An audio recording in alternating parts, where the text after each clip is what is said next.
अस्सलाम वालेकुम friends, I hope you people are doing well. I am your English language trainer Ali Raza और आज की वीडियो बहुत ही इंपॉर्टेंट है क्योंकि आज मैं एक बहुत ही इंपॉर्टेंट टॉपिक डिस्कस करने जा रहा हूँ which is the difference between clause and phrase. बहुत से स्टूडेंट इस चीज को लेकर परेशान होते हैं, उनको समझ नहीं आती कि क्लॉज क्या है और फ्रेज क्या है क्योंकि उनको डिफरेंशिएट करने नहीं आता। Even at college level students can not differentiate between clause and phrase. So ये वीडियो लास्ट तक देखें और वीडियो का कोई भी स्टेप मिस ना करें। तो सबसे पहली चीज कि सेंटेंस के दो हिस्से हो सकते हैं, एक हो सकता है क्लॉज और एक हो सकता है फ्रेज। सबसे पहले ये बात जहन में रखें कि चाहे क्लॉज हो या फ्रेज हो, ये दोनों सेंटेंस का हिस्सा हो सकते हैं। क्लॉज सेंटेंस का वो हिस्सा होता है कि जिसमें सब्जेक्ट और वर्ब इंक्लूडेड होता है और वो कोई मायने दे रहा होता है। यानी क्लॉज सेंटेंस का वो हिस्सा है कि उसमें सब्जेक्ट है, वर्ब है और अगर हम उसको देखें और पढ़ें तो हमें उसका एक मतलब समझ आ जाएगा। जबकि फ्रेज का केस इससे थोड़ा सा ऑपोजिट है। फ्रेज में या तो वर्ब हो सकता है या खाली सब्जेक्ट हो सकता है या दोनों ही नहीं हो सकते और इसका मतलब हमें समझ नहीं आता, कोई मीनिंग नहीं दे रहा होता। अब सबसे पहले आप ये पॉइंट्स नोट कर लें, क्लॉज में सब्जेक्ट और वर्ब दोनों इंक्लूड होते हैं और वो कोई मीनिंग दे रहा होता है, मतलब हमें वो बात समझ में आ रही होती है।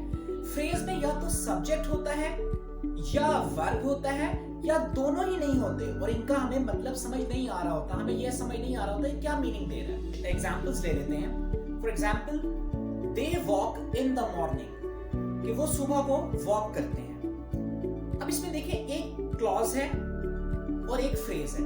वैसे तो पूरा एक सेंटेंस है लेकिन इस सेंटेंस को मैं दो हिस्सों में स्प्लिट कर सकता हूँ, एक क्लॉज है और एक फ्रेज है।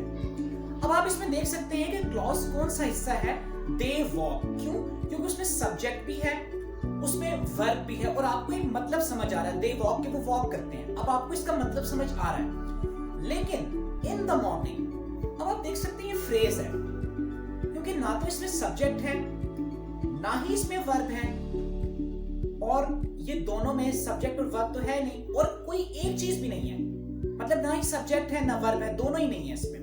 और अगर इसको देखा जाए तो इसका मतलब भी कोई समझ नहीं आ रहा है। इसका दे वॉक है, अब हम दे वॉक को देख के कह सकते हैं कि भाई दे वॉक, कि वो वॉक करते हैं, ये तो समझ में आ रही है अगर हम इसको अकेले भी लिखें they walk.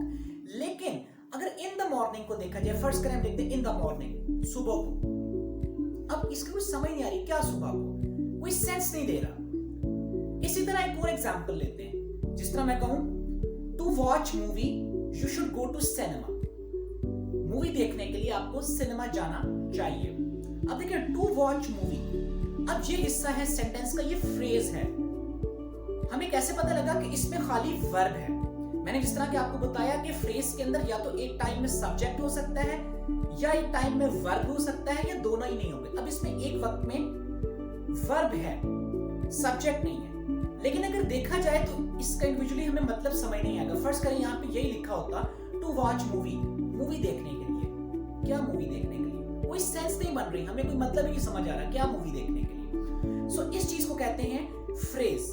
So I hope ये जो आज का लेक्चर है ये आप लोगों को पसंद आया होगा। वीडियो पसंद आई हो तो वीडियो को ज्यादा से ज्यादा लाइक करें और अपने फ्रेंड्स के साथ भी शेयर करें। इसके अलावा अगर आप लोग मुझसे 1-to-1 online English language classes लेना चाहते हैं, मेरा नंबर आप लोग की स्क्रीन पे है। आप आज ही राब्ता करके एक बहुत ही मुनासिब फीस पे करके अपने कोर्स का आगाज कर सकते हैं। Thank you so much.